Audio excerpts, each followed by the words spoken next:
السلام علیکم۔ Doctor health care میں خوش آمدید۔ میں آپ کا میزبان ڈاکٹر اعجاز رانا۔ جیسا کہ آپ کو معلوم ہے، اگست کا مہینہ چل رہا ہے جس میں بہت زیادہ گرمی اور حبس ہے۔ اس حبس اور گرمی کی وجہ سے جو انسان کے جسم پر سکن ڈیزیز زیادہ ہو رہی ہے، اس میں بچے اور بوڑھے اور مرد عورتیں سب شامل ہیں۔ اس میں فنگل ڈیزیز، اس میں دھدری اور پورے پھنسیاں اور دوسری سکن پرابلمز زیادہ رونما ہے۔ میں آج آپ کو بتاؤں گا کہ یہ کس وجہ سے ہوتی ہے اور اس سے کیسے بچا جا سکے اور اس کی احتیاط کیا ہے، اور اوپر لگانے کے لیے بھی کچھ میڈیسن بتاؤں گا اور کھانے کے لیے بھی۔ اس وجہ سے میرے ساتھ رہیے گا اور غور سے سماعت فرمائیے گا۔ جی ناظرین، اس موسم میں جو سکن ڈیزیز ہوتی ہے وہ ایک تو یہ کہ ہم گندی جگہ پہ رہتے ہیں، نہاتے نہیں۔ ہمیں چاہیے کہ صبح شام جو مریض اس میں مبتلا ہیں وہ صبح اور شام 2 دفعہ اچھی طرح اپنے آپ کو اچھی طرح صاف ستھرا رکھیں، اور دوسرا یہ کہ پانی کا استعمال بہت زیادہ کریں، پھل کا استعمال زیادہ کریں، سبزیاں وغیرہ زیادہ استعمال کریں، گرم چیزوں سے پرہیز کرنا چاہیے جس میں انڈا اور دوسری مسالہ جات والی چیزیں شامل ہیں، گوشت وغیرہ، اس فاسٹ فوڈ چیزوں سے بالکل پرہیز کرنا چاہیے۔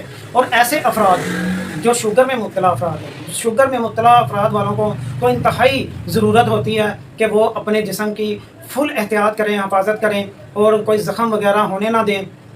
اگر ناظرین ان افراد کو کوئی زخم ہو بھی جائے تو وہ آپ کو پتہ ہے کہ جلدی اس کا ہیلنگ نہیں ہوتا زخم کا، اور ٹھیک نہیں ہوتا، جس سے انہیں اللہ نہ کرے اگر وہ پاؤں پہ ہے، انگوٹھے پہ ہے یا لیگ پہ ہے یا کسی اور آرگنز پہ ہے تو اللہ نہ کرے اس کو ہاتھ دھونے پڑے۔ تو لہٰذا میں کہتا ہوں کہ جو شوگر والے مریض ہیں زیادہ سے زیادہ احتیاط کریں۔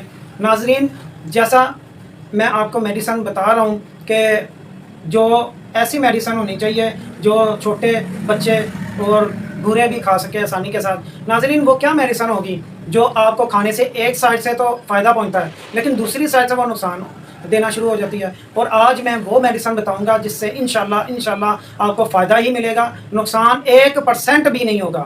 تو ناظرین، پہلے میں آپ کو کھانے کے لیے میڈیسن بتاتا ہوں، پھر آپ کو اوپر لگانے کے لیے میڈیسن بتاؤں گا، تو آپ غور سے اس کو کاپی پہ نوٹ کر لیں۔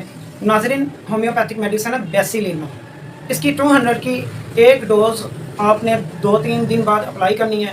اس کے بعد آرسینک ایلبن 30، گریفائٹس 30، نیٹرم سلفس 30 اور سلفر 30، ان تمام کے 5 ڈراپ لینے ہیں آدھا گلاس پانی میں۔ ان تمام میڈیسن کو مکس کر کے اور کھانا کھانے کے بعد صبح دوپہر شام آپ نے استعمال کرنے ہیں۔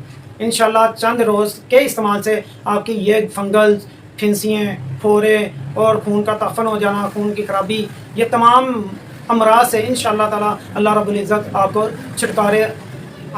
چھٹکارا ملے گا ان تمام ڈیزیز سے۔ ناظرین، اب اس پہ اپلائی کون سی چیز کرنی ہے؟ اگر کوئی پھنسی، سکن ڈیزیز ہو رہا یا ددر چنبل ہو جائے تو پھر آپ نے اوپر کیا لگانا ہے وہ بھی سماعت فرما لیں۔ آپ نے ناریل کا تیل حسب ضرورت لینا ہے، اس میں گندک آملہ اثار، اس میں مشک پور اور کافور، 3 چیزوں کو اچھی طرح مکس کر لینا ہے۔ اس کو اچھی طرح پیس لینا، پیس کے تیل میں مکس کر لینا، اور وہ آپ نے صبح اور شام اپلائی کرنا ہے۔ ناظرین، ایک چیز کی احتیاط آپ نے کرنی ہے کہ جیسے آپ صبح کے وقت وہ تیل مکس شدہ ادویات کا لگائیں گے تو آپ نے کپڑے وہ والے پہننے ہیں جو مطلب اس کے استعمال میں ہو۔ پھر اس کے بعد آپ نے نہا لینا ہے اچھی طرح صابن کے ساتھ، اپنے جسم کو ڈرائی کر لینا، خشک کر لینا۔ پھر رات کو سونے سے پہلے آپ نے یہ تیل والا وہ جو ہے ادویات لگانی ہے، اور اسی طرح صبح اٹھ کے اچھی طرح نہا لینا اور پھر اچھی طرح صابن استعمال کر کے اپنے جسم کو اچھی طرح صاف کرنا۔ پھر آپ نے اچھے کپڑے پہننے، کپڑے وہ استعمال کرنے ہیں جو صاف ستھرے ہوں، صبح اور شام کو، اور یہ آپ نے صاف ستھرے کپڑے استعمال کرنے ہیں۔ اور آپ نے پرہیز کن چیزوں سے کرنا ہے؟ گرم چیزوں سے، تلی ہوئی چیزوں سے، تیز مرچ مسالے والی اشیاء سے آپ نے مکمل پرہیز کرنا ہے، اور گوشت وغیرہ سے پرہیز کرنا ہے۔ سادہ غذا لیں، نماز 5 وقت کی نماز ادا کریں، اور انشاءاللہ تعالیٰ اپنے آپ کو صاف ستھرا رکھیں، اور ایسے لوگوں سے ملنا نہیں جو آلریڈی پہلے سے سکن ڈیزیز میں مبتلا ہے، ان سے آپ نے میل جول رکھنا نہیں ہے، ان کی استعمال شدہ اشیاء کو استعمال کرنا نہیں۔ اور آپ نے اس سے پرہیز کرنا ہے اور اپنے جسم کو صبح شام اچھی طرح دھونا ہے، نہانا ہے اور صاف ستھرے کپڑے پہننے ہیں، پھلوں کا استعمال آپ نے زیادہ کرنا ہے، پانی کا استعمال آپ نے زیادہ کرنا ہے اور احتیاط کرنی، انشاءاللہ تعالیٰ آپ کو اللہ رب العزت شفا سے ہمکنار کرے گا۔ تو اپنے میزبان ڈاکٹر اعجاز رانا کو اجازت دیں، اللہ حافظ۔